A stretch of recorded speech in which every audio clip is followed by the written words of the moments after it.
गीता चर्चा सत्रातील सर्व श्रोत्यांच्या हृदयस्थ परमेश्वराला आत्मा नमस्ते. आजच्या रामनवमीच्या सगळ्यांना शुभेच्छा. आणि रामनवमी बरोबरच आज समर्थांचा सुद्धा जन्मदिवस आहे. अगदी रामरायांच्याच प्रमाणे दुपारी 12 वाजता. त्यामुळे तुम्हाला सगळ्यांना शुभेच्छा देऊन आजचा आपला विषय थोडा वेगळा आहे. 21 समासीपेक्षा समर्थांची साधना म्हणून आहे. आता आपण 21 समासी हा जो पाहत होतो ग्रंथ, त्या ग्रंथाच्या अनुषंगानेच हा आजचा विषय मी मांडणार आहे तुमच्या सगळ्यांच्या समोर. कारण समर्थांबद्दल जर आपण पाहिलं तर कुठेही असं काही लिखित काही नाहीये की समर्थांनी ही साधना केली होती किंवा समर्थांना आत्मसाक्षात्कार झाला त्याचं लिखित स्वरूपात काही नाहीये, किंवा त्यांचे गुरु हे प्रत्यक्ष आत्माराम किंवा रामरायच होते. म्हणजे बाकी संतांचे आपण पाहिलं तर काय म्हणतात त्याला मनुष्य देहातले गुरु होते, पण समर्थांचे गुरु हे प्रत्यक्ष आत्माराम म्हणजे प्रभू श्रीराम होते. त्यामुळे आणि समर्थांचं सगळं राजकारण जे आहे, राजकारण म्हणा हे शिवाजी महाराजांना जे काही मार्गदर्शन केलेलं आहे ते सगळं गुप्त आहे. त्यामुळे सगळं त्यांचं चरित्र जे आहे ना त्याच्यामध्ये ह्याचा खूप उल्लेख स्पष्टपणे नाहीये की त्यांनी कोणती कोणती साधना केलेली होती.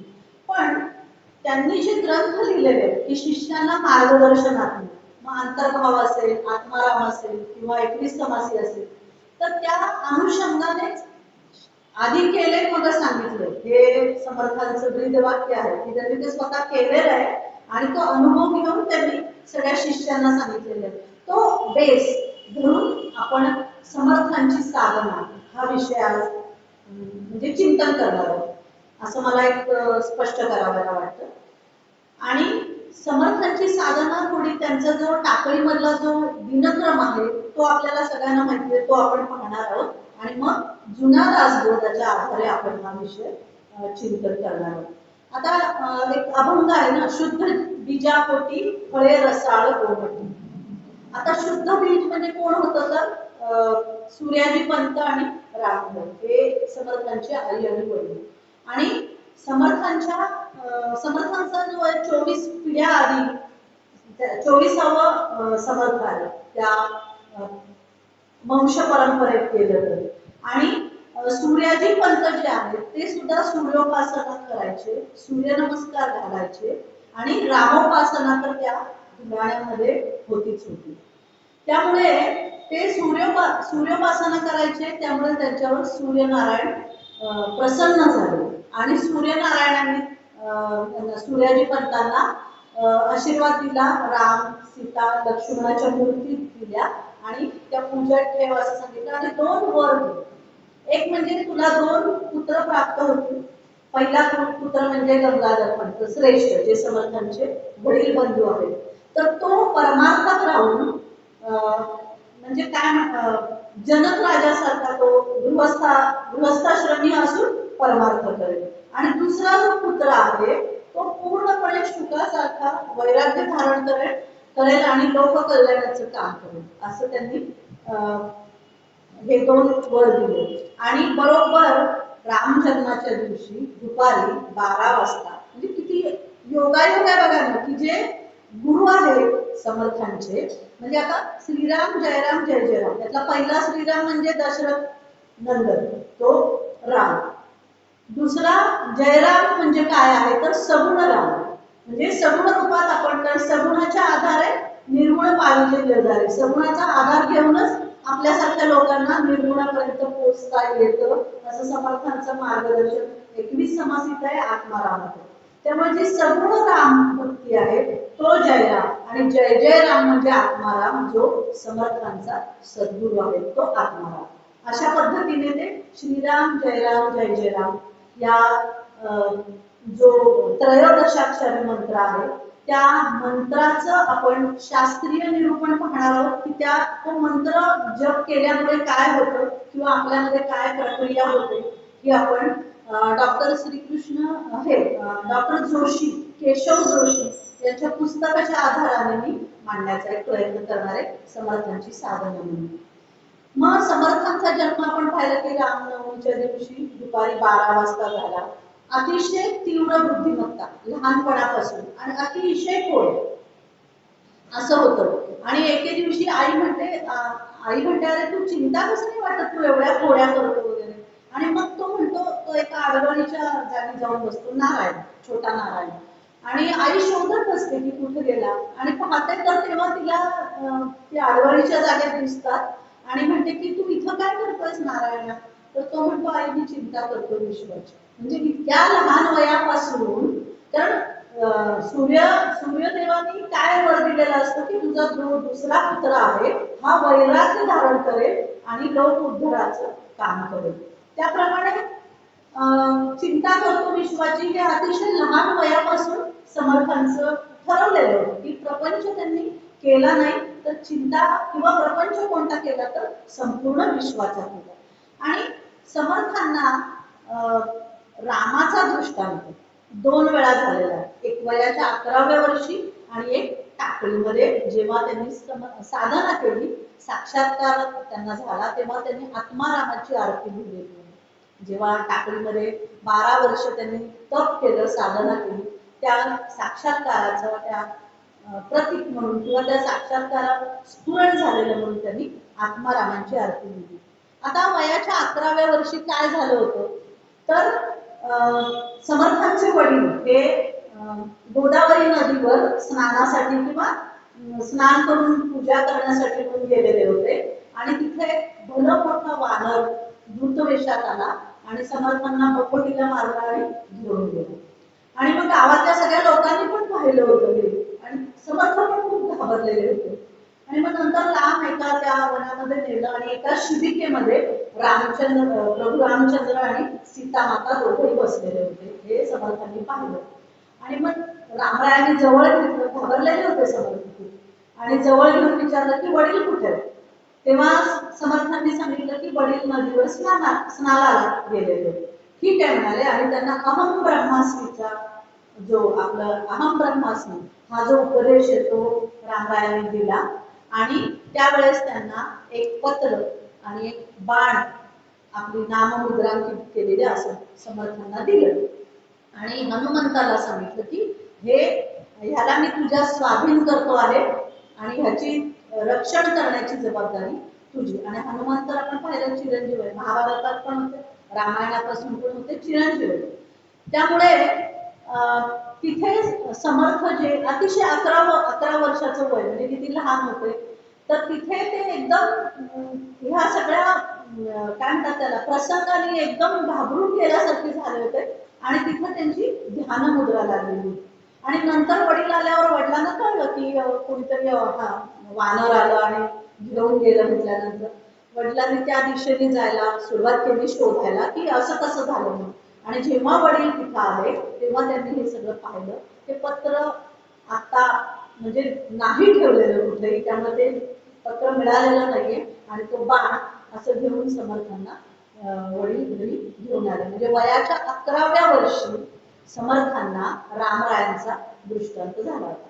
आणि मग नंतर काय झालं की आता हा एवढा खोड्या करतो म्हणल्यानंतर रामबाई म्हणाले ह्याला आपण आता लग्नाच्या वेळी अडकून टाकू, म्हणजे हा घरात स्थिर होईल।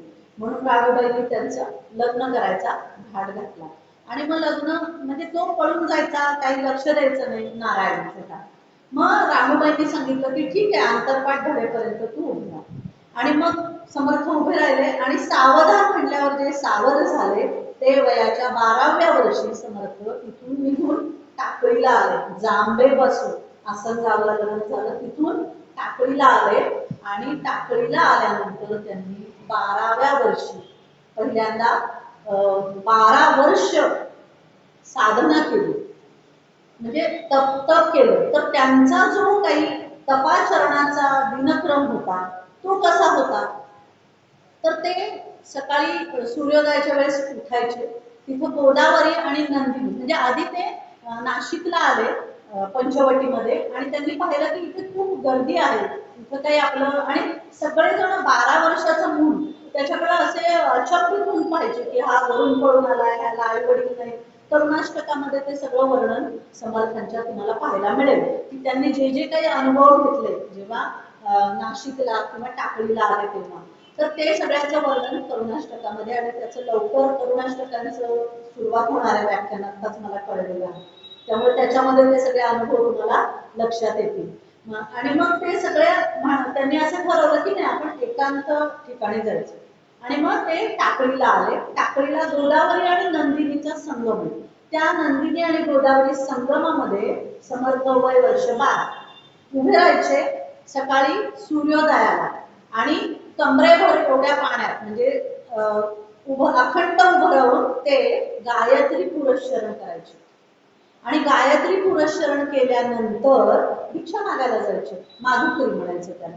आणि जेवढी भिक्षा मिळेल ती भिक्षा रामरायांना प्रसाद म्हणून दाखवायचं आणि आपल्या वाट्यात त्याचे 3 भाग करायचे आणि आपल्या वाट्याचा जो भाग आहे तो प्रसाद म्हणून खायचा, पण तो सुद्धा बुडवून पाण्यात बुडवून खायचा की त्याच्यामध्ये मला कुठलंही कोणत्या घरची भिक्षा चांगली आहे की उद्या तिथं जाऊ. म्हणजे विरक्ती किती होती किंवा वैराग्य किती होतं हे त्याचं प्रतीक आहे.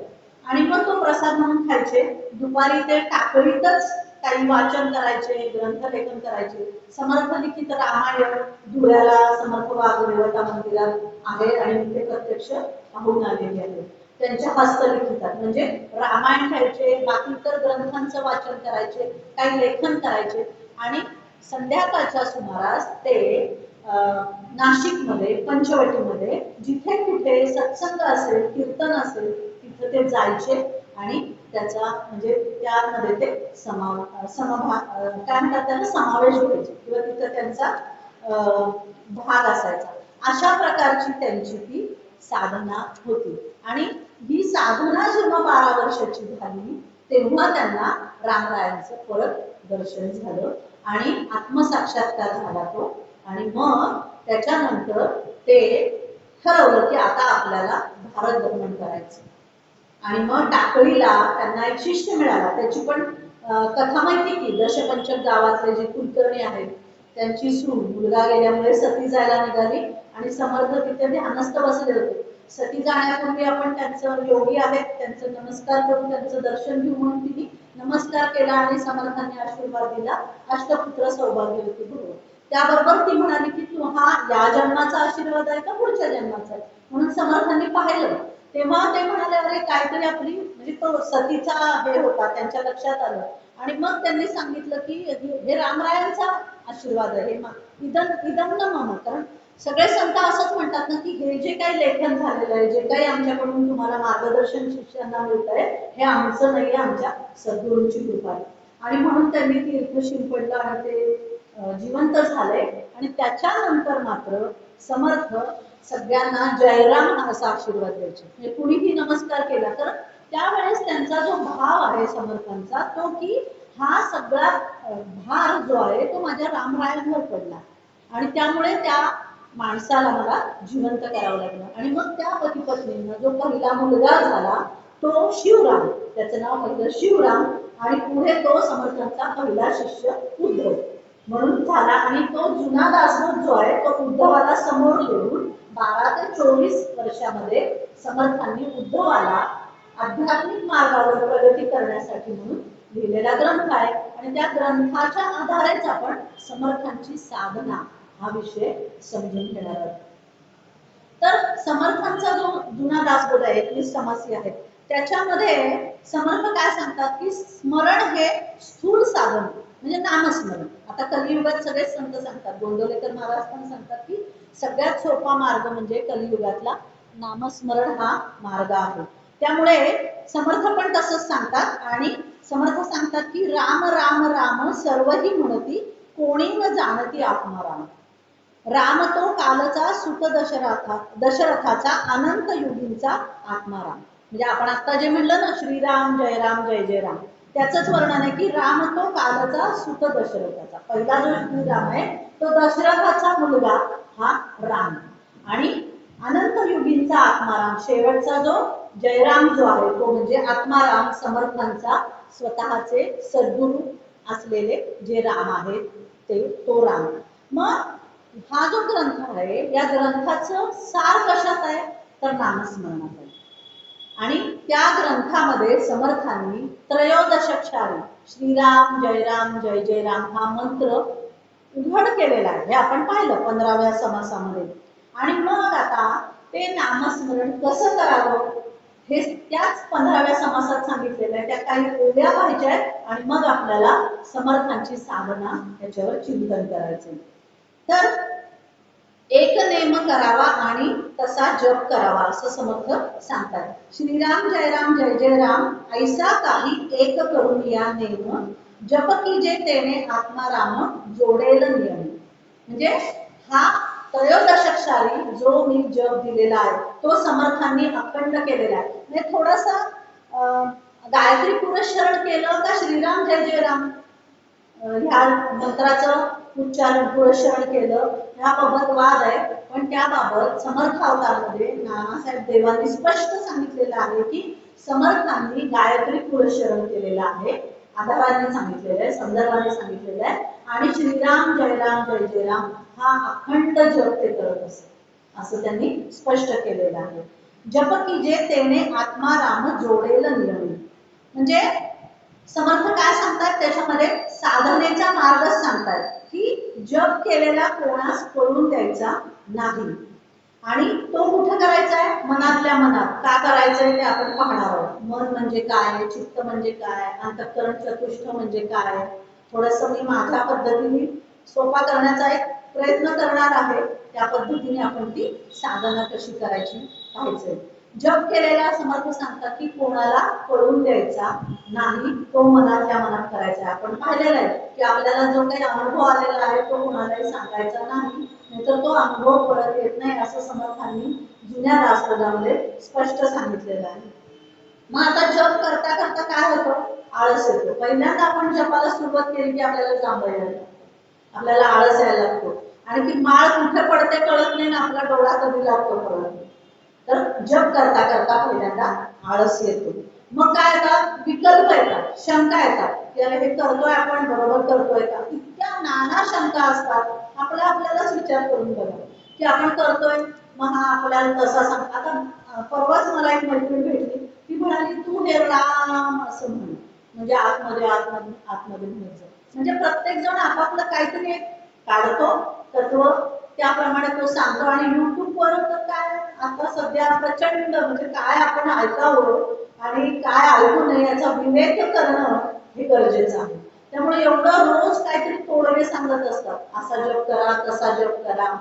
तर तसं करू नये, आपला विवेक वापरावा आणि आपल्याला जे संतांनी सांगितलेलं आहे त्या पद्धतीनेच आपण आपल्या नामस्मरण किंवा जप करावा.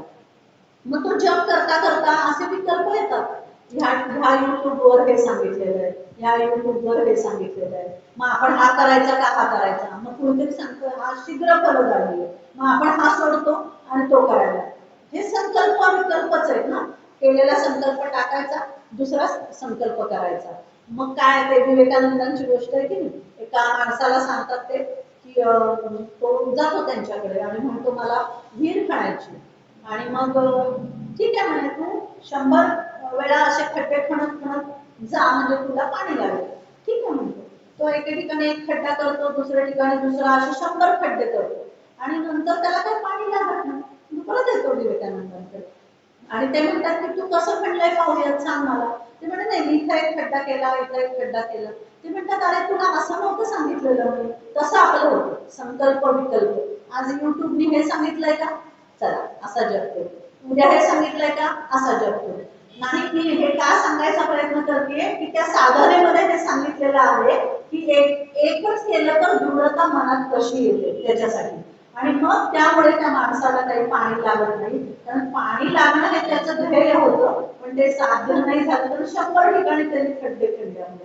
ते एकच खड्डा खणत तो 100 वेळा खाली गेला असता तर त्याला कदाचित पाणी लागलं असतं. तर आपलं असं होतं. त्यामुळे काय होतं, जप करतो आपण, आळस पहिला जांभळ्यांनी सुरुवात होते, म्हणजे माझा तरी अनुभव असा आहे. नंतर विकल्प मनामध्ये, अरे हा जप आपण करतोय हा बरोबर आहे का, झालं संपलं. मग आपण तो सोडतो, दुसरा करतो. आणि समर्थ सांगतात की त्या ठिकाणी असं उपयोगाचं नाही तर मेरू पर्वताप्रमाणे आपण स्थिर राहिलं पाहिजे. मेरू पर्वत आपल्याला पर्वत कुठला आहे, मेरू असं नाहीये. मेरू पर्वत पुराण काळातला म्हणून सांगितलं की तो इतका अचल आहे मेरू पर्वत की त्याच्यावर पाऊस येऊ, ऊन येऊ, वारा येऊ, वादळ येऊ, तो जागचा कधीही हलत नाही. इतकं स्थिरत्व, इतकी मनाची दृढता त्या जपात असायला पाहिजे. मग आता काय होतं, प्रपंचात अनेक आघात होतात. मग काय होतं, त्यामुळे आपली दृढता, मन आहे दुश्चित्त होतं. दुश्चित्त हा एक समास आहे रासगोदामध्ये, म्हणजे आपण नवा जुना म्हणतो ना त्याच्यामध्ये. तर दुश्चित्त होतं म्हणजे काय, की जाऊ दे आता, आज आपल्याला हे झालंय, मी थकलोय, कशाने, शरीराने, मनाने, जाऊ दे आता, आज मी काही संकल्प केला नाही, मी काही मन जप करत नाही. एखादा म्हणते माळ संपलो नाही, आपण काहीतरी एक संकल्प करतो. आता खूप जण करतात, रामनवमी, हे गुढीपाडवा ते रामनवमी, काय रामरक्षा सिद्ध करतात, 11 वेळा म्हणायची रामरक्षा. मग एखाद्या दिवशी कंटाळा येतो, काहीतरी होतं, थकवा आहे, जाऊ दे, एक वेळ एक माळ केली तरी चालतं, आता इतके दिवस केली की आपण 11 माळ, असं आपलं होतं. तर तसं होणं, ह्याला समर्थ म्हणतात चित्त दुश्चित्त होणं. आणि मग काय होतं, अशा क्षणी सुद्धा समर्थ सांगतात की देहाला स्थिर करायला पाहिजे, मनाला स्थिर करायला पाहिजे, आणि राम रायाला विसरता कामा नये. म्हणजे साधना करायची असेल तर ती अशा पद्धतीने करायला पाहिजे. मग म्हणजे काय आहे, की जो जप आपण ठरवलेला आहे तो चुकू देऊ नये, आणि तो चुकू न देता त्याच्याशिवाय सुद्धा अतिरिक्त जप करायला पाहिजे, असं समर्थ सांगतात. एवढी खूप सुंदर आहे. जप नेमीला तो चुकू निवडावा, त्या वेगळा सर्वदा स्मरावा, मळ त्यागीही न विसंबावा, कर्मठपणे करून श्रीराम. ऐसे अखंड नाम स्मरावे, परी दुसरी यासी कळो नेदावे, ऐसा निधिध्यास लागल या राघवे, पाविजे तत्काळ श्रीराम. म्हणजे जो काही जप केलाय, आपण म्हणतो की नाही, की हा जप आपल्याला म्हणजे संडास बाथरूमच्या वेळेस करू नये. गोंदवलेकर महाराजही हे सांगतात, समर्थही हे सांगतात की मळत त्यागीही न विसंबावा, म्हणजे ते पण कारण घेऊ नये, कर्मठपणे करू नये. हे तो कर्मठपणा नाहीये. नामस्मरणाला म्हणजे कधीही तुम्ही केव्हाही नामस्मरण करू शकता, हे समर्थांना इथं सांगायचंय. आणि जप जो नेम केलेला आहे तो तर करावाच, तो चुकवायचा नाहीच, पण त्या वेगळा सुद्धा सदा सर्वदा करावा. म्हणजे तुमच्या मनामध्ये अखंड नामस्मरण व्हायला पाहिजे. जनाबाईंची गोष्ट आहे ना, मला आता एकदम आठवण येईल की जनाबाई गोवऱ्या थापत असतात, बरोबर आहे, आणि अजून एक बाई असते, आणि त्या गोवऱ्या थापता थापता त्या वाळल्या की त्या रचलेल्या असतात. तर ती दुसरी जी बाई आहे ती जनाबाईंच्या पण गोवऱ्या घेऊन आपल्याला असते की हा माझ्याच आहे म्हणून. आणि कबीर हे सगळं पाहत असतात, संत कबीरांच्या ह्याच्यामध्ये ती गोष्ट आहे. आणि ते पाहतात, तर ते म्हणतात की एवढी भक्त म्हणून ते आलेले असतात, आणि ती म्हणजे एवढी भक्त आहे आणि ही काय गोवऱ्यांसाठी पाहते. मग ते जातात. मग ती म्हणते की, जनाबाई म्हणतात की ह्या सगळ्या गोवऱ्या माझ्या आहेत आणि ह्या तिने घेतलेल्या आहेत. तर संत कबीर म्हणतात की कशावरून, तर म्हणे कोणत्याही गोवरीला तुम्ही कान लावा ना, त्याच्यात माझा जप ऐकायला येईल. आणि तसं पाहतात तर सगळ्या त्या बाईनी ज्या गोऱ्या घेतलेल्या असतात त्या सगळ्या गोऱ्यांमध्ये नामस्मरण ऐकू येत असतं जनाबाईंचं. आणि मग त्या सगळ्या गोऱ्या बाजूला काढतात, तेव्हा तिच्या अगदी 10-12 गोऱ्या राहिलेल्या असतात. म्हणजे समर्थ जे सांगतात ना की जप नेमीला तो चुको नेदावा, त्या वेगळा सर्वदा स्मरावा, म्हणजे अखंड नामस्मरण. ते जे काही काम आपण स्वधर्म म्हणतो ना आपण, जो की जे काही काम आपण करतो आहोत त्या कामामध्ये तुम्ही अखंड नामस्मरण करा आणि ते काम करा, त्याला आपण स्वधर्म म्हणतो. म्हणजे ते काय, एकचित्ताने होईल काम आणि ते योग्य काम होईल. त्यामुळे आता हे सगळं समर्थांनी जे सांगितलेलं आहे तर ते घडतं कसं, याचं रहस्य हनुमंतांनी तुलसीदासांना सांगितलेलं आहे. जेव्हा तुलसीदासांनी देह ठेवायचा ठरवला तेव्हा हनुमंतांनी सांगितलेलं आहे, ते आपण पाहणार आहोत. आणि नंतर डॉक्टर श्रीकृष्ण केशव जोशी यांच्या पुस्तकाप्रमाणे पण त्याचं आपण शास्त्रीय निरूपण म्हणा किंवा अंतःकरण चतुष्टाचं निरूपण असं पाहणार आहोत. मग आता हे घडतं कसं, की समर्थांनी हे सांगितलेलं आहे ह्या ओव्यांमध्ये. तर आपण जेव्हा भगवंताचं रूप पाहतो किंवा भगवंताच्या लीला पाहतो किंवा भगवंताचं नाम पाहतो तर ते सगळं चिदानंदमयच आहे. म्हणजे समर्थांनी जे रामराय आत्माराम पाहिलेला आहे. चिदानंद रूप म्हणजे काय? सच्चित आनंद. सत म्हणजे सत्य आहे, चिद म्हणजे चिरंतन आहे, आणि आनंदमय म्हणजे तिथं दुःखाला काही म्हणजे काय दुःख नाहीच असं ते रूप आहे. आणि ते जर सद्गुरूंनी जर दिलेलं असेल तर त्या नामाचा परिणाम हा आपल्यावर जास्त होतो, कारण त्याला सद्गुरूंचं सुद्धा पाठबळ हे असतं. आणि जर सद्गुरू नसतील मिळत, कारण सगळ्यांना सद्गुरू लागतात असं नाहीये. आदि शंकराचार्य सांगतात ना, नरदेह दुर्लभ आणि सद्गुरू मिळणं हे अतिशय दुर्लभ आहे. कारण प्रत्येकाला सद्गुरू मिळतीलच असं नाहीये. तर सद्गुरू जर लाभले नाही तर काय करायचं हे समर्थांनी त्या 21 समासीमध्ये मार्गदर्शन केलं की ठीक आहे, तुम्हाला जे आवडेल त्या इष्टदेवतेचं तुम्ही नामस्मरण करायचं, तो जप करत राहायचा. आणि असं करता करता काय होईल तर तुमच्यामधली जी निद्रिस्त शक्ती आहे, आत्मशक्ती जी आहे ती जागृत होईल आणि तुम्हाला सद्गुरू मिळतील. आणि सद्गुरू हा शिष्याला शोधत येतो, शिष्याला सद्गुरू शोधावा लागत नाही. आजकालची परिस्थिती पाहता तर अजिबात नाही. पण आपण काय काय पाहतो ना, आत्ताच प्रकरण एक पाहिलेलं आहे ना आपण गुरु आणि यांचे असेच आहे. आणि समर्थांनी सद्गुरू लक्षणामध्ये सगळं हे मेन्शन केलेलं आहे. आपल्या परवा मागच्या आठवड्यातली परिस्थिती आहे. त्यामुळे सद्गुरू शिष्याला शोधायला येतो हे लक्षात ठेवा. आणि सत्शिष्य काय आहे, ती लक्षणं आपल्यात आहेत का ह्याचा विचार करा. आणि ती लक्षणं आपण अंगीकारली तर निश्चित आपल्याला सद्गुरू प्राप्त होतील. आणि सद्गुरू प्राप्त नाही झाले तर आपण आपल्या आवडीचं नाव घ्यायचं आणि ते नाव आपण घेत राहायचं. पण ते नाव घेता घेता काय होतं तर भूतदेह म्हणजे भूतदेह हा स्थूल देह जो आहे हा हे चार देह आहेत, स्थूल सूक्ष्म कारण आणि महाकारण. हे चार देह शुद्ध होतात आणि भावदेह पण शुद्ध होतो, म्हणजे चित्तदेह शुद्ध होतो असं समर्थ सांगतात. आता मारुतीरायांनी जे सांगितलेलं आहे तुलसीदासांना, ते काय सांगितलंय की श्रीराम हे जे नाम आहे हे तारक ब्रह्म आहे, म्हणजे ओंकार स्वरूप आहे. तर ते कसं आहे तर ओंकाराच्या 5 मात्रा माहिती ना आपल्याला, अ उ म अर्धमात्रा म्हणजे चंद्र आणि बिंदू असे ते 5. तसंच हे श्रीराम हे तारक ब्रह्म आहे. तर त्याच्यामध्ये काय आहे, पहिलं जी कला आहे त्या श्रीराम नामाची ती म्हणजे तारक आहे, दुसरी आहे दंडक, तिसरी आहे कुंडल मात्रा आहे ना, चौथी आहे अर्ध चंद्र आणि 5वी आहे बिंदू. हनुमंतांनी तुलसीदासांना सांगितलेली संपूर्ण साधनेची प्रक्रिया आहे. मग आपण पाहिलं ना की मनुष्याचे 4 देह आहेत, स्थूल देह, सूक्ष्म देह, कारण देह आणि महाकारण देह. आणि ह्याची तत्व आहेत. आपण आता खूप खोलात जायचं नाहीये त्याच्यात, आपण जुन्या दासबोधामध्ये त्याचा पूर्ण विचार केलेला आहे. पंचीकरण आहे, तत्व झाडा काय आहे तो. आणि मग ह्या 4 देहांचा 3 देहांचा भेद झाला की आपल्याला महाकारण देह प्राप्त, म्हणजे महाकारण देहाचं दर्शन होतं. आणि हा महाकारण देह जो आहे हा पण आपण त्याचा तत्व झाडा केला की मग आपल्याला अर्धबिंदू, बिंदू आणि रेफ जो अर्धचंद्र आहे त्याचं दर्शन होतं. आणि ते काय आहे तर हनुमंत सांगतायत तुलसीदासांना की पहिलं नामस्मरण जेव्हा होतं तेव्हा भूतशुद्धी म्हणजे या 4 देहांची शुद्धी होते आणि भावशुद्धी पण होते, चित्तशुद्धी पण होते. आणि पहिला जो राम नामाचा तारक नावाचा जो अवयव आहे त्याच्यामध्ये स्थूल देहाची सगळी तत्व विलीन होतात.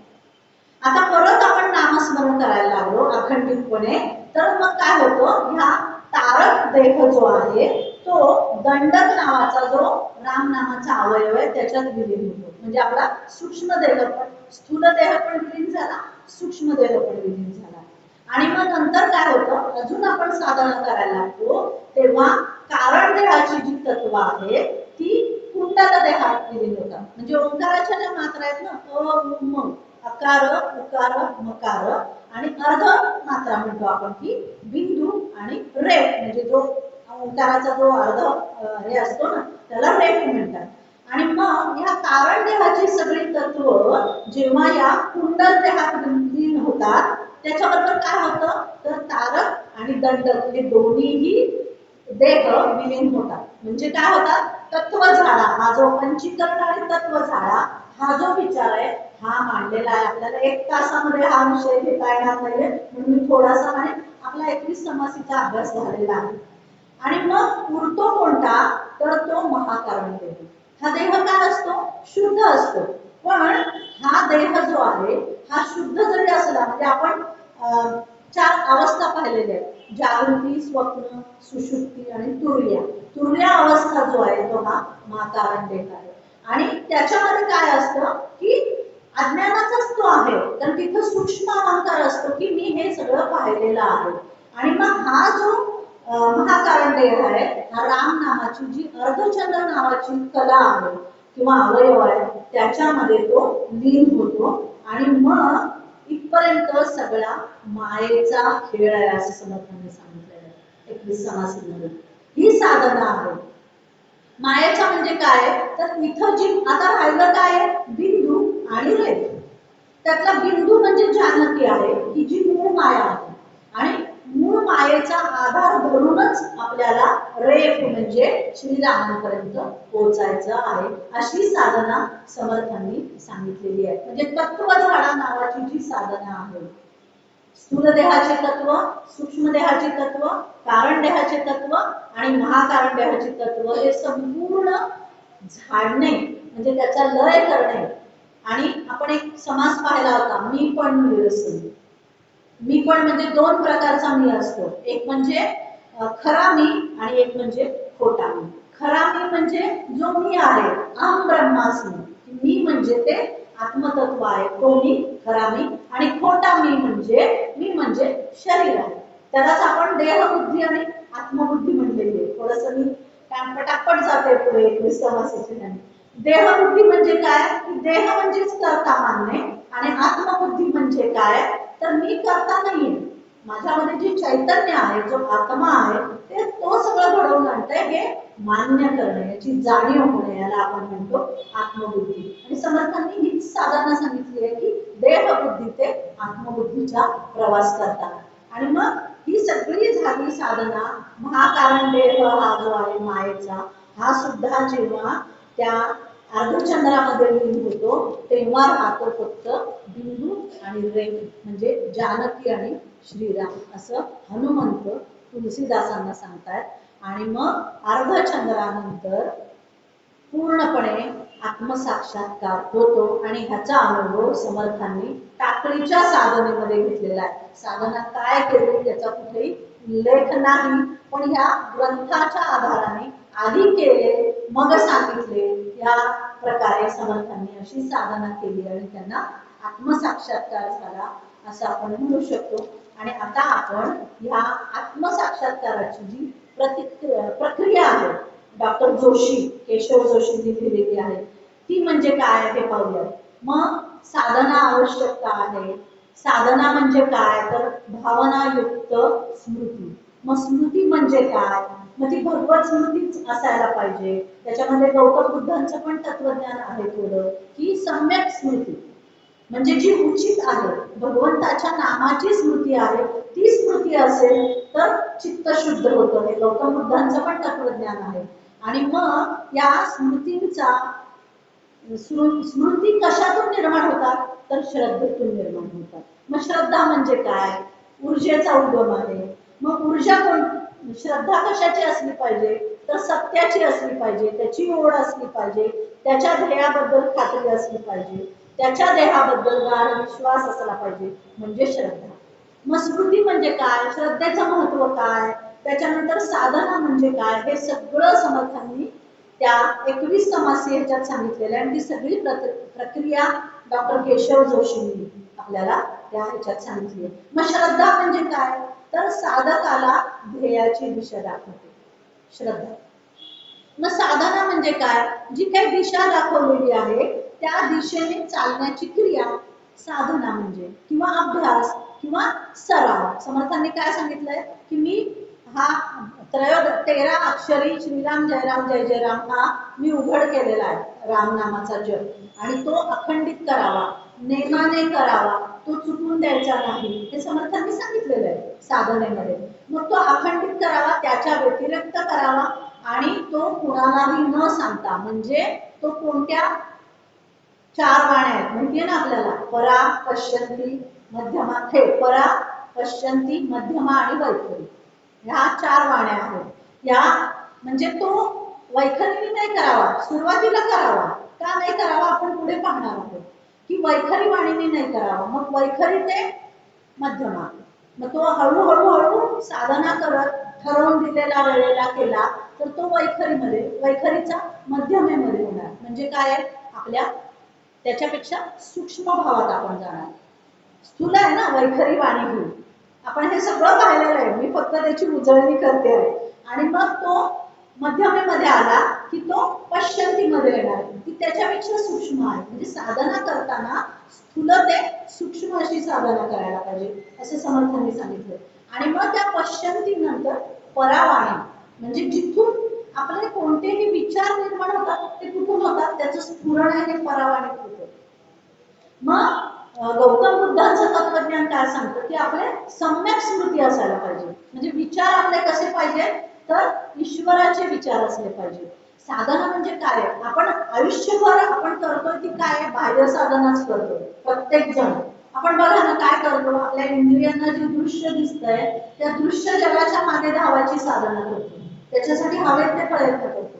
आणि समर्थांनी नेमकं हेच सांगितले की जे प्रपंचात तुम्ही प्रयत्न करता तेच परमार्थात करायचे. फक्त काय करायचं, मोड चेंज करायचे. मोड बाह्य मोड आहे तो आंतर मोड करायचं. यालाच समर्थांनी साधना म्हटले. आपलं मन सारखं, आता आपण इथं बसलेलं असेल, तुम्ही काय म्हणताय, मी सुद्धा आता इथं बसले म्हणजे काय खूप फार हे नाहीये पोचलेली आहे, फक्त मला अभ्यासाला हे ग्रंथ मिळाले ते मी तुमच्या समोर मांडते आहे. आपण इतकी अखंड बाह्य, म्हणजे डोळ्याने आपण काय पाहत असतो तर आपले बाह्य विषय पाहत असतो, नको ते पाहत असतो. त्याच्यामध्ये आपण विवेक काय करत नाही, पाहिलं आण. मग मनाकडून ते सगळं काय होतं, बुद्धीकडे जातं. आता बुद्धीकडे जाताना ते काय होतं, मन आणि बुद्धी खरं एकाच नाण्याच्या 2 बाजू आहेत. पण आपल्यामध्ये म्हणजे बद्धामध्ये एवढं मोठं अंतर पडलेलं आहे. मनस बुद्धी आणि बुद्धीला म्हणजे बाह्य मन आणि अंतर्मन असं म्हटलेलं आहे बुद्धीला. आणि आपली अशी ब्रॉड झालेली आहे, म्हणजे अवयवांद्वारे ज्ञानेंद्रियांद्वारे जे काही येतं ते मनात येतं. मनाकडून जी इन्फॉर्मेशन बुद्धीकडे जाते त्याच्यामध्ये काय आहेत, आपले अनेक जन्मजन्मीचे संस्कार आहेत, वासना आहेत, विषय आहेत. आणि मग ती जी इन्फॉर्मेशन येते त्याला ते चिकटत जातं. आणि आपल्या बुद्धीपर्यंत कसं जातं, मनाकडून आलेलं संदेश तर तो वासनामय जातो. आणि मग बुद्धी काय करते, चित्त, मी म्हटलं ना अंतःकरण चतुष्ट, मन, बुद्धी, चित्त आणि अहंकार. चित्त म्हणजे काय तर आपल्या अनेक जन्माचे जे संस्कार आहेत ते तिथे साठवले जातात. आणि मग बुद्धी त्या चित्ताचा आधार घेते आणि मग मनाला निर्णय देते आणि त्याप्रमाणे आपले हात, पाय, कर्मेंद्रिय म्हणजे ज्ञानेंद्रियांची आलेली माहिती बुद्धीपर्यंत जाते. चित्तातल्या संस्काराप्रमाणे बुद्धी निर्णय घेते आणि आपल्या द्वारे कर्म होतात. असंच आपण अखंड करतो. तर समर्थ सांगतात साधना जी करायची आहे ती बहिर्मन न करता अंतर्मन करून करावं. आणि मग स्मृती म्हणजे काय आहे तर आपल्याला भरकटल्या, आपण ह्या मार्गामध्ये भरकटत असतो ना, काय भरकटत असतो. मग अशीच आपण म्हणलो नामस्मरणामध्ये माळ घेतली आपण किंवा टायमर घेतला, तो काय आपण हे करतो ना जप करतो, टायमरच म्हणतो ना आपण त्याला, तो घेतला तर तो करताना पण आपलं काय असतं, बसलेलं असतो आपण, दूध ठेवलंय का गॅसवर, बेल वाजवली का, काही उपयोग नाही असं समर्थ सांगतात जुन्या दासबरोबर. आणि समर्थांनी ते केलेलं नाही म्हणून ते आत्मसाक्षात्कारी संत झाले. आणि मग काय होतं, स्मृती काय करते, जर ती भगवत स्मृती असेल, सम्यक स्मृती असेल गौतम बुद्धांच्या तत्वज्ञानाप्रमाणे, तर ती काय करते आपल्याला, हे भरकटतो ना आपण या मार्गामध्ये, साधना मार्गामध्ये, त्याच्यापासून ती आपल्याला खेचून आणते आणि मग आपल्याला योग्य मार्गाने आपली साधना होते. म्हणजे काय, श्रद्धा आघाडीची डबा जर धरला आपण, साधना ही धरली तर श्रद्धा काय इंधन आहे त्यातलं आणि स्मृती आहे ते इंजिन आहे. म्हणजे श्रद्धा असेल तर ते इंजिन चालेल आणि ही गाडी सगळी रुळावर, नाही तर ती पटरीवरून काय डिरेल होईल आणि ऍक्सिडेंट होईल. त्यामुळे आपल्याला ही प्रक्रिया सगळी पाहायची आहे. म्हणजे आपण पाहिलं स्मृती म्हणजे काय आहे तर स्मरण आहे. आणि स्मरणामध्ये काय असतं तर जे अनुभव आपण घेतलेले असतात ते, आणि आजवर आपण अनेक जन्मजन्मीचे काय अनुभव घेतलेत माहिती नाही, आणि आपण त्या चित्तामध्ये काय साठवलेत हे माहिती नाही आपल्याला. मग त्या स्मृतीचं निर्माण आपण पाहिलं की श्रद्धेपासून होतं. मग श्रद्धा म्हणजे काय तर पूर्ण विश्वास. कशावर विश्वास पाहिजे? आपण जे नाम घेतो किंवा आपल्या सद्गुरूंनी दिलेलं जे नाम आहे त्याच्यावर विश्वास पाहिजे. आणि मग ह्या विश्वासाने जर आपण साधना केली तर काय होतं, आपली जी मानसिक विखुरलेली शक्ती आहे ना ती एकाग्र होते. आणि मग ह्या एकाग्रतेतून जी ऊर्जा निर्माण होते ना ती ऊर्जा काय करते, आपल्याला आपल्या मनातले संभ्रम, संकल्प, विकल्प हे दूर करते आणि आपल्या मनामध्ये उत्साह निर्माण होतो आणि आपण एक निश्चय करतो. आणि मग हा निश्चय झालेला हा काय होतो, आपण एकाच विषयावर आपण निश्चय करतो की मला ही साधना करायची. समर्थ सांगतायत जुन्या दासबोधात, आणि त्याचं स्पष्टीकरण हे डॉक्टर केशव जोशींनी केलेलं आहे, ते मी सांगते आहे. आणि मग जेव्हा आपण हा निश्चय करतो तेव्हा आपली स्मृती आहे, बुद्धी आणि ही निश्चय करणारी ऊर्जा एकत्र आली की आपण जे काही निश्चय केलेला आहे तो निश्चय योग्य मार्गाने होतो आणि आपली श्रद्धा बळकट होते किंवा दृढ होते. त्याला साधना किंवा उपासना म्हणतात. हे त्यांनी सांगितलेलं आहे आणि हे समर्थांनी सांगितलेलं आहे. आता श्रद्धेने आपण सारखं म्हणतो की नाही की चित्त निर्मळ होतं. कसं होतं तर श्रद्धा जेव्हा होते तेव्हा निश्चय होतो. निश्चयाने आपण एक निश्चयाने दृढ मार्गाने आपण करतो. ध्रुव बाळाला नाही का राजाने मांडीवरून ढकलून दिलं आणि तेव्हा त्याने निश्चय केला की मी अशी सत्ता किंवा अशी गादी मिळेल की जिथून मला कोणीही हकलणार नाही. आणि मग तो काय करतो, त्याने निश्चय केला, वाल्या पोळ्याने निश्चय केला की मला नारदांनी दिलेलं आहे राम राम नाम. त्याला राम राम नाम सुद्धा म्हणता येत नव्हतं, कारण अखंड लूट केलेली आहे, अखंड मारलेली आहे, त्याचे संस्कार आहेत कुसंस्कारच आहेत ना. त्यामुळे त्याचा अनुभव काय आहे की म्हणजे कुसंस्कार हाच त्याचा अनुभव आहे. त्यामुळे त्याला राम राम पण म्हणता येत नव्हतं, तो मरा मरा मरा म्हणत होता. पण त्याने निश्चय केला की नारदांनी सांगितलेलं आहे आणि पण विवेकाने त्याने निवडलं. तो घरी गेला, त्याच्या पापामध्ये कोणीही भागीदार होणार नाही हे त्यांनी पाहिलं. मग त्याने विवेक केला की नाही आपलं चुकलेलं आहे. आणि मग तो नारदांना सांगतो, नारद राम नाम देतात ते पण त्याला म्हणता येत नाही, तो मरा मरा मरा मरा म्हणत जातो. आणि ते इतकं त्या निश्चयाने दृढ होतं की वारूळ संपतं त्याच्यावरती. आणि मग वाल्याचा वाल्मिकी झाला. आपण आपल्याला ही कथा माहिती. हा निश्चय काय होतो, श्रद्धेने होतो असं समर्थ सांगतात. आणि मग ह्या श्रद्धेने काय होतं, चित्त शुद्ध होतं. बौद्ध तत्वज्ञानात काय सांगितलेलं आहे की चित्त शुद्ध होतं म्हणजे काय होतं की चित्त मुळातच शुद्ध आहे, पण ते आपण अशुद्ध केलेलं असतं आपल्या संस्काराने. आपण जे सतत बाहेर पाहत असतो की नाही त्यातून येणाऱ्या ज्या प्रतिक्रिया आहेत, संवेदना आहेत, जाणीव आहे, त्याने आपण अनेक विकार आहेत आपण म्हणू विषयांचे जे विकार आहेत त्याने आपण आपलं चित्त मलिन केलेलं असतं. मग ह्या चित्ताचं जेव्हा 5 आवरण ग्रंथी आहेत ह्या श्रद्धेने सोडवल्या जातात असं गौतम बुद्धांनी त्यांच्या तत्वज्ञानात सांगितलं. ते 5 मी फक्त उल्लेख करते. कामछंद म्हणजे इंद्रिय भोगांची किंवा अधिक सुखाची वासना, व्यापाद म्हणजे इतरांबद्दलचा द्वेष, राग, अशुद्ध भावना, आणि हीन निद्द म्हणजे आळस, मरगळ किंवा मानसिक जडत्व, उद्धच्च किंवा कुच्च म्हणजे मनाची अस्थिरता किंवा चंचलता, आणि विचिकिच्छा म्हणजे संशय किंवा संभ्रम. हे आपण पाहिलेलं. या 5 गाठी आहेत चित्ताच्या.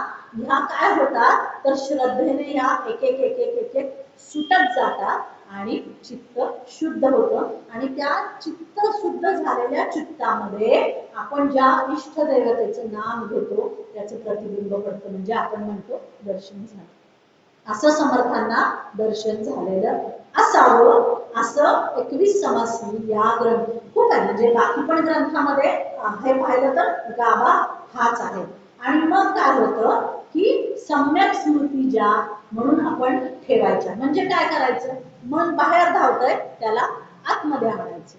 म्हणजे आतमध्ये आणल्यावर काय होईल, आपले जे संस्कार आहेत ते अजून बाह्य संस्कार आपल्याकडे येणं तरी थांबेल की नाही. एखादी धूळ येत असेल आपल्या घरामध्ये तर आपण काय करतो की आपण दार लावून देतो आणि मग आपण आपलं घर झाडतो ना. का धूळ येत असते तरी आपण दार उघडं ठेवून घर झाडतो नाही झाडत आपण. मग तसंच करायचंय असं सांगितलेलं की काय करायचंय, धूळ येते दार लावून घ्या, दार खिडक्या बंद करा आणि मग आपलं म्हणजे काय होणार आहे, आतली धूळ साफ होणार आहे आपली आणि ऍडिशनल जी बाहेरून येणार आहे ती दार खिडक्यांच्या बाहेरच राहणार आहे. म्हणजे ती आपल्या मनामध्ये चित्तामध्ये ठाण मांडणार नाही. आणि मग ही जी आपण साफ केलेली, आपण घर साफ करणार ना, म्हणजे आपण निश्चयाने ते घर साफ करणार, म्हणजे आपली जी शक्ती बाहेर खर्च होत होती ती ऊर्जा आपण आत वापरणार, बरोबर आहे. आणि मग ती ऊर्जा वापरून काय होणार, आपण ती सगळी झाडलोट करणार. म्हणजे आपलं चित्तातले जे संस्कार आहेत ते आपण स्वच्छ करणार. आणि मग चित्त स्वच्छ झालं की आपण जी नामसाधना जपसाधना करतोय त्या इष्ट देवतेचं त्याच्यामध्ये प्रतिबिंब पडणार. हे आत्मसाक्षात्कार म्हणून समर्थांनी सांगितलेलं आहे. म्हणजे चित्त म्हणजे जर आपण जलाशय धरलं तर मन म्हणजे लाट आहे. मग त्या मनाला जर आपण अंतरंगात डोकावायची सवय लावली, मनाला आपण लावू तशी सवय लावतो. म्हणून तर समर्थांनी मनाचे श्लोक लिहिले, मनाला उपदेश लिहिला, मना सज्जना. अरे तू सज्जन आहेस, मुळात तुझा गुणधर्म सज्जन असण्याचा आहे आणि तू काय आहे सारखं बाहेर राहतोस. म्हणून समर्थ सांगतात मना सज्जना भक्तिपंथेची जावे. तर तू काय कर, किंवा गौतम बुद्ध काय सांगतात, सम्यक स्मृती. सम्यक स्मृती म्हणजे काय की तुम्ही भगवत चिंतन करा. भगवत चिंतन करा म्हणजे काय, कोणत्याही देवतेचं नामस्मरण घ्या, नामस्मरण घेऊन तुमच्या स्मृती आहेत त्याच्यामध्ये तुमचा भाव दृढ करा आणि त्या भावाने निश्चय करून तुम्ही अंतर्गत साधना करा, असं समर्थांचं सांगणं आहे किंवा कोणत्याही संतांचं सांगणं आहे. आणि मग चित्तातील विचारांच्या लहरी हळूहळू शांत होतील. म्हणजे चित्त शुद्ध झालं की भावदेव शुद्ध होईल. आणि मग भावदेव म्हणजे समर्थ इथं सांगतात की ही जी स्मृती आहे ही काय द्वारपालासारखं काम करते. स्मृती म्हणजे काय आपण पाहिलेलं आहे, स्मरण. आता खूप खोलात नको जायला. आणि ती द्वारपालासारखं काम काय करते, तर ती काय करते, प्रमाद किंवा जो नाश आहे ना त्याचा नाश करते. म्हणजे भगवत चिंतनाशिवाय, आपल्या निश्चयाशिवाय ज्या काही स्मृती आपल्याकडे येणार आहेत, जे काही जाणीवा आपल्याकडे येणार आहेत त्या थांबवते, त्या विसरायला भाग पाडते. आणि दुसरं काय करते तर स्मृतीचं यश काय आहे तर चित्ताला वारंवार आपल्या ठरलेल्या निश्चयाच्या ध्येयाकडे नेणे. अशा प्रकारे ती द्वारपालाचं काम करते. म्हणजे आपण थोडक्यात जर कॉम्प्युटरच्या ह्याच्यात पाहिलं तर चित्त म्हणजे हार्ड डिस्क आणि स्मृती म्हणजे काय आहे त्याची फाईल आहे. मग ती कोणती फाईल ओपन करायची, मग ती ओपन केली तर आपण पाहायची का, हे आपल्यावर आहे. म्हणजे स्मृती म्हणून म्हणले स्मृती श्रद्धेतून निर्माण होते आणि मग आपण कोणती फाईल उघडायची कोणती फाईल पाहायची हे आपण ठरवायचं. म्हणजे तिथे समर्थ सांगतायत की सगळा वेळ हा भगवत चिंतनात जायला पाहिजे. म्हणून तर समर्थ सांगतायत ना नित्य नेमे जे काय त्याप्रमाणे जप करावा आणि याच्याशिवाय सुद्धा अजून जप करावा. आणि मग असा जेव्हा जप होईल तेव्हा काय होतं तर तुमच्या भोवती एक भाव विश्व तयार होतं किंवा तरंग तयार होतात. क्वांटम फिजिक्सच्या बाबतीत बोलूयात आपण. आणि मग ते तरंग तुम्ही ठरलेल्या वेळेस जर जप केला तुम्ही तर एक ऊर्जा निर्माण होते त्या जपाची. आणि मग त्या जपाची ऊर्जा तुमच्या भोवती 24 तास राहते. आणि मग तुम्ही उरलेला केला नाही जप तरीही चालतो. आणि मग ती 24 तास परत दुसऱ्या दिवशी तुम्ही काय ठरलेल्या वेळी जप करणार, पुन्हा ती जपाची ऊर्जा तयार होणार, ती पुन्हा 24 तास राहणार. म्हणजे काय होणार, ही रोज नित्य नेम. ह्याला महत्व काय आहे साधनेमध्ये तर तुम्ही रोज केल्यावर ती जी ऊर्जा आहे ती 24 तास रोज तुमच्या भोवती होत होत होत अखंड ती अनेक वर्ष महिने आठवडे होईल, महिने होईल, अखंड होईल. आणि मग ती ऊर्जा जेव्हा होईल तेव्हा तुमचं चित्त शुद्ध होईल आणि तुम्हाला आत्मसाक्षात्कार होईल. हे समर्थांना सांगायचं आहे असं डॉक्टर केशव जोशी, आणि हे पण आत्मसाक्षात्कारी होते ना त्याते, म्हणजे त्यांचं तुम्ही वाचन केलं शक्तिपात ह्याच्यामध्ये, त्यांचं खूप अधिकारी आहेत ते, त्यांनी सांगितलेलं आहे. आणि मग अशा पद्धतीने जेव्हा अखंड नित्य नेमाने जप करू आपण, तर तो जप हा आपल्याला परम ब्रह्म प्राप्तीकडे नेतो. आपला सगळ्यांचा हेतू काय आहे? नरकनारायण हाच प्रवास करायचा. किती जन्म लागतील माहिती नाही, पण आपण आता निश्चय तर केलेला आहे ना. म्हणजे आपण आपल्या स्मृतीमध्ये काय टाकलेलं आहे, आजपासून तरी आपण सुरुवात करू. आज रामनवमी आहे, समर्थांचा पण जन्मदिन आहे, तर आजपासून आपण जर नियम केला, निश्चय केला की आजपासून एक माळ जप करा, तर त्या एक माळ जप करताना आधी आपलं होईल वैखरी पाणीने जप होईल आपला, म्हणजे 10 ठिकाणी मग जात लागेल. दूधवर गेलंय का, वेळ लागलीय का, कोणतं पार्सल आलंय, आज स्वयंपाकाला काय करायचं, ठीक आहे. पण आपण निश्चयाने जर आज जप केला तर उद्या परत आपल्याला तिथे बसायचं. मन ही अतिशय विचित्र गोष्ट आहे, अतिशय मोठी शक्ती आहे. त्या शक्तीला तुम्ही जसं वळण लावाल तसं वळण ते मान्य करते मन. मग तुम्ही त्याला आज आईस्क्रीम खायला जाऊ, आज सिनेमा पाहायला जाऊ, तर ते तसंच करणार, कारण तुमच्या चित्तामध्ये ते संस्कार होणार. हे समर्थ सांगतात तिथे. साधना करायची म्हणजे काय करायची, तर तुम्ही तुमच्या मनाला काय करायचे, मुरड घालायचे. तुमच्या स्मृतीच्या आधाराने तुमच्या मनाला मुरड घालायची, तुमच्या चित्ताला मुरड घालायची, आणि त्या चित्ताला जर ते बाहेर जात असेल कुठे तर त्याला खेचून आणायचं आणि पुन्हा निश्चयाने साधना करायची. ठीक आहे, आज नाही जमणार, महिनाभर नाही जमणार, वैखरी वाणीने जप करा. मग नंतर काय होईल, हळूहळू आपला ते ऐकून ऐकून ऐकून करून बघा. म्हणजे मी हा प्रयोग करून बघितलेला आहे, हा अनुभव मी सांगते तुम्हाला. मग हळूहळू काय होतं, आपला मध्य म्हणजे आपल्याला ऐकायला येईल आपला जप सुरू होतो. आणि तेव्हा इतका आपला निश्चय दृढ असतो की आपलं काही चाललेलं असेल तर हो, आजूबाजूला एक माळ होईपर्यंत आपलं लक्ष नाही जात. काही जाऊ दे, ऋतू जाऊ दे, गैर वाजू दे, आपण आपलं आसन सोडू शकत नाही आणि आपण आपली एक माळ आपण जप चुकवू देत नाही. मग परत काय होतं, आपल्यासारख्या लोकांना बद्धच आहोत आपण, आपल्याला अजून वेळ लागेल आणि मग आपला जो मध्यमेतला जप आहे तो पश्चंतीमध्ये गेलो.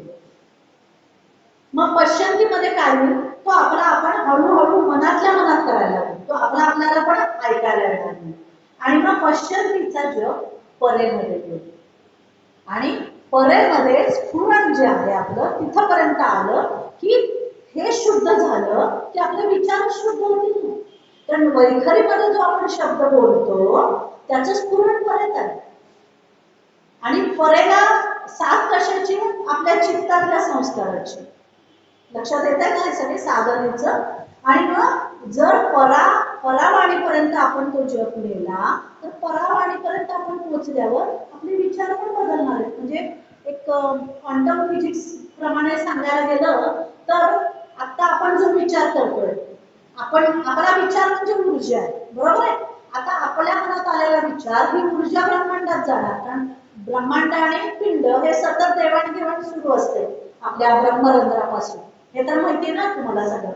आणि मग आपले जे विचार आहेत ती ऊर्जा जेव्हा ब्रह्मांडात जाते तेव्हा ब्रह्मांडात तशाच ऊर्जेची जी विचाराचे जे काय म्हणतात त्याला स्मृती असतील किंवा काय म्हणतात त्याला लेयर्स असतील ते अट्रॅक्ट होतात. म्हणजे आपल्याला एफएम लावायचा असेल तर ती ट्युनिंग आपल्याला करावं लागतं, तरच एफएम ऐकायला येतं आपल्याला, ती गाणी ऐकायला येतात, ते स्टेशन ऐकायला येतं. म्हणजे त्या ऊर्जेशी आपण ट्यून केलं, नाही तर थोडंसं जर हल्लं 91.9 का 98.5 मला रेडिओची चॅनल माहिती नाही, किंवा 101 मला माहिती आहे पूर्ण, ते लावलं तर तुम्ही 101च्या थोडंसं अलीकडे आला तर खरखर ऐकायला येतं तुम्हाला, थोडंसं पलीकडे गेला तर तुम्हाला खरखर ऐकायला येतं, व्यवस्थित ऐकायला येत नाही. पण 101 हे ट्युनिंग झालं तरच तुम्हाला 101 वर काय लागलेलं ते ऐकायला येतं. तसे आपले विचार जे आहेत चित्तामधल्या संस्कारातले ते विचार ब्रह्मांडात जातील, तेव्हा त्या ब्रह्मांडातले विचार लॉ ऑफ अट्रॅक्शन जे आपण विचार करतो ते आपल्याकडे अट्रॅक्ट होते. त्याप्रमाणे ते सगळं, आणि किती येतील आपल्याचा एक विचार तर ब्रह्मांडाचे किती विचार येतील आपल्याकडे, आणि पुन्हा ती ब्रह्मांडाची ऊर्जा आपल्याकडे. म्हणजे आपण चित्तात किती संस्कार, कुसंस्कार नाही, संस्कार नाही, कुसंस्कार आपण, समर्थ तेच सांगतायत की तेच काम करायचं आपल्याला, दार खिडक्या बंद करायची आणि आपलं घर साफ करायचं आहे. म्हणजे आपलं हा शरीर आहे, हा 4 देह आहे, त्याचा तत्व झाडा करायचा आहे, ते साफ करायचं आहे आणि आपल्याला वैखरी वाणीने सुरू केलेला जग परेपर्यंत पोहोचवायचं आहे. आणि परातीत जी सीता आहे, परातीत जे श्रीराम आहे, सीतेच्या आधाराने त्याच्या पुढे मूळ माया आहे आणि मूळ माया पण अतिशय शुद्ध आहे. तर तिच्यामध्ये सत्व, रज, तम, गुण हे सगळे म्हणजे त्याच्या एका भावनेत आहे. म्हणजे तिथं कमी जास्तपणा नाहीये, पुढच्या गुणमायामध्ये कमी जास्तपणा आहे. मग आपण म्हणतो ना हा सत्वगुणी माणूस आहे, कारण त्याच्यामध्ये सत्वगुण जास्त आहे. हा रजगुणी माणूस आहे, पण त्याच्यामध्ये रजगुण जास्त आहे, बाकी 2 गुण दबलेले आहेत. आपण म्हणतो हा तमगुणी, आता अतिरेकी आपण म्हणतो तमगुणी आहेत, पण त्यांच्यामध्ये तमगुण जास्त आहे, बाकी 2 गुण अतिशय नीच झालेले आहेत. आणि मग अशा प्रकारे ती गुणमाया आणि मग पुढे सृष्टीची निर्मिती, आपल्या देहाची निर्मिती होते. तर हाच उलट प्रवास करायला समर्थ सांगतायत. आणि हा उलट प्रवास करताना आपण मूळ मायेपर्यंत आलो की आपल्यातले सगळे गुण समान पातळीवर होणार, जेवढा सत्व तेवढा रज तेवढा तम, आणि ही मूळ माया ओलांडून गेल्यानंतर परब्रह्म स्वरूप आहे आणि त्याचा साक्षात्कार समर्थांना झालेला आहे. अशी समर्थांनी सांगितलेली साधना आणि आपल्याला माहीत असलेली समर्थांची साधना, म्हणून ह्या आजच्या विषयाला समर्थांची साधना एवढंच नाव मी दिलेलं होतं. अशा पद्धतीने मी एक सांगायचा प्रयत्न केलेला आहे. माहिती नाही तो किती सक्सेस झालेला आहे. जय जय रघुवीर समर्थ.